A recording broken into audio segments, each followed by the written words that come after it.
Hi everyone and welcome back to DK Sharma Education Hub. My name is Diksha. So हमने start करा है Indian art culture and heritage. तो this is the second part of Indian music. First हमने introduction भी देख लिया था and sources भी देख लिए थे, कंपोनेंट स्टार्ट कर दिए थे, टर्म्स अभी देखेंगे, क्लासिफिकेशन भी देखेंगे. तो हमने बेसिकली इंडियन म्यूज़िक स्टार्ट कर दिया है. आई होप आपने फर्स्ट लेक्चर देख लिया है. उसी के बाद मैं रिकमेंड करूँगी इसको देखना, क्योंकि अगर बेस पता नहीं है तो फिर आगे करने का कोई फ़ायदा नहीं है. ठीक है, सो स्टार्ट करते हैं आज का लेक्चर. रागा. रागा का हमने देखा था कि मेलोडी होती है ये. ठीक है, क्या बोला था लास्ट लेक्चर में कि ये मेलोडी है. वो जो ट्यून होती है ना किसी भी म्यूज़िक की, तो उसको क्या बोलते हैं? राग. अब राग का ओरिजिन कहाँ से हुआ? तो एक संस्कृत वर्ड है रंज. रंज का मतलब होता है कि किसी को ना खुशी फील करवाना, किसी को डिलाइट फील करवाना. तो वो मतलब होता है रंज का. होता है ना, ये जब भी हम म्यूजिक सुनते हैं तो म्यूजिक सुनते सुनते क्या होता है, हमें बड़ी खुशी हो रही होती है, कितनी अच्छी धुन लगी हुई है, बड़ा मजा आ रहा होता है. तो दैट इज रंज. संस्कृत वर्ड से ओरिजिनेट है रंज.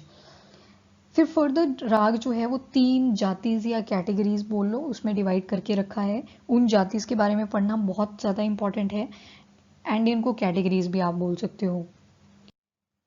तो जातिस की क्लासिफिकेशन में फर्स्ट आता है ओडावा. इसको ऑडव भी बोलते हैं. ओडावा, षडावा, संपूर्ण.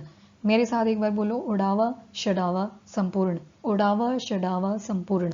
ये ऐसे ही याद होते हैं, आपको कोई ट्रिक व्रिक बनाने की कोई ज़रूरत नहीं है. जो है उसको वैसे ही याद करो. कितनी ट्रिक्स याद रखोगे? ठीक है. ओडावा, षडावा, संपूर्ण. आपको मैंने सारे गामा पा धा नी सा बताया था ना स्टार्टिंग में कि स्वर में क्या आता है? सारे गामा पा.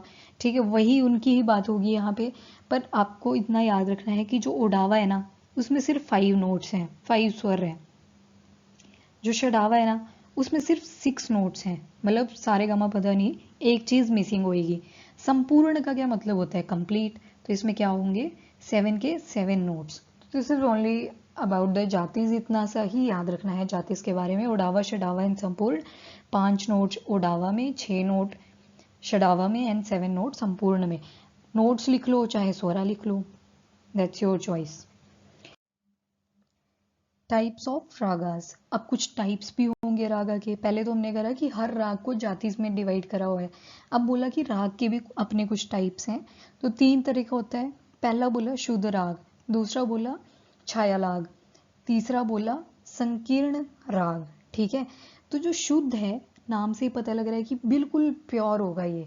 प्योर किस चीज में होगा? जैसे ये बना था ना, वैसे ही आज भी चलता आ रहा है. इसमें आप कोई भी चेंज नहीं कर सकते हो. इसका जो नेचर है, इसका जो फॉर्म है, जो लिरिक्स हैं, वो वैसे ही चलेंगे. आप इसमें कुछ भी चेंज नहीं कर सकते. दैट इज योर शुद्ध राग. तभी पढ़ा इसका नाम क्या? शुद्ध. जो प्योर है, जिसमें कोई इम्प्योरिटी आप ऐड नहीं कर सकते. इम्प्योरिटी इन द सेंस कि आप ना तो कुछ डिलीट कर सकते हो, ना तो कुछ ऐड कर सकते हो. तो दैट इज योर शुद्ध राग. फिर आता है छाया लाग राग. छाया लाग राग जो है, इसमें क्या होता है, इसका जो नेचर एंड फॉर्म है उसको आप चेंज कर सकते हो. ठीक है. कोई भी नोट, कोई भी स्वर अगर एब्सेंट भी है तब भी म्यूजिक चल जाएगा. ठीक है. होता है ना, कई बार हम सॉन्ग गा देते हैं, जब हम गा रहे हैं उस चीज को, सिंगर नहीं, जो प्रोफेशनल सिंगर है, तो चल जाता है. तो that sort of thing here, that is Chhaya Lag. कि अगर एक आधा नोट स्किप भी करते हो तो भी पूरा म्यूजिक कंप्लीट हो जाता है. फिर आता है संकीर्ण.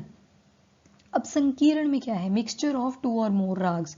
अब क्या होगा, इसमें एक या एक से ज्यादा, मे बी इसमें शुद्ध भी आए, छाया लाग का भी हमें इन्फ्लुएंस देखने को मिले, पर शुद्ध में हमने देखा कि कोई चेंज नहीं होएगा. तो हमने क्या करना है कि यहाँ के जो फर्दर राग निकले, यहाँ के जो फर्दर राग निकले, उनका एक मिश्रण बनाया और क्या बना दिया? संकीर्ण राग.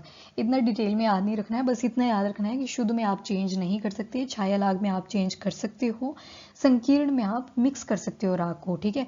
5 नोट्स होते हैं इसमें, अराउंड 5 नोट्स. बाकी जो प्रोफेशनल होते हैं उनको ये डिटेल में आनी चाहिए चीज़. हमारे लिए यूपीएससी और अदर कॉम्पिटिटिव एग्जाम के पॉइंट ऑफ व्यू से इतना सफिशियंट है कि यस, शुद्ध में हम कोई चेंज नहीं करेंगे, छाया लाग में हम चेंज कर सकते हैं, और संकीर्ण राग में हम मिक्सचर कर देते हैं, बहुत सारे राग ऐड कर देते हैं, ठीक है। So this is all about the types of राग। एक और टाइप आएगी अभी राग की, जो कि हम करेंगे हिंदुस्तान क्लासिकल म्यूजिक में, तो उसी में करूंगी मैं उसको ऐड, क्योंकि अभी पढ़ेंगे ना तो फिर पता नहीं लगेगा कि एक अचानक से हिंदुस्तानी क्लासिकल सिस्टम क्या आ गया। तो एक सीक्वेंस में करेंगे, तो वहाँ पे फिर से आएंगी अभी राग की क्लासिफिकेशन, जो कि सिर्फ आपको हिंदुस्तान क्लासिकल म्यूजिक में ही देखने को मिलती है। So this is all from my side, and जो नेक्स्ट लेक्चर होगा उसमें हम टर्म्स करेंगे जो कि राग से एसोसिएटेड है, ठीक है। सो टिल देन वीडियो को लाइक एंड शेयर ज़रूर करें और चैनल को भी सब्सक्राइब करें। Till then bye bye, take care and thank you.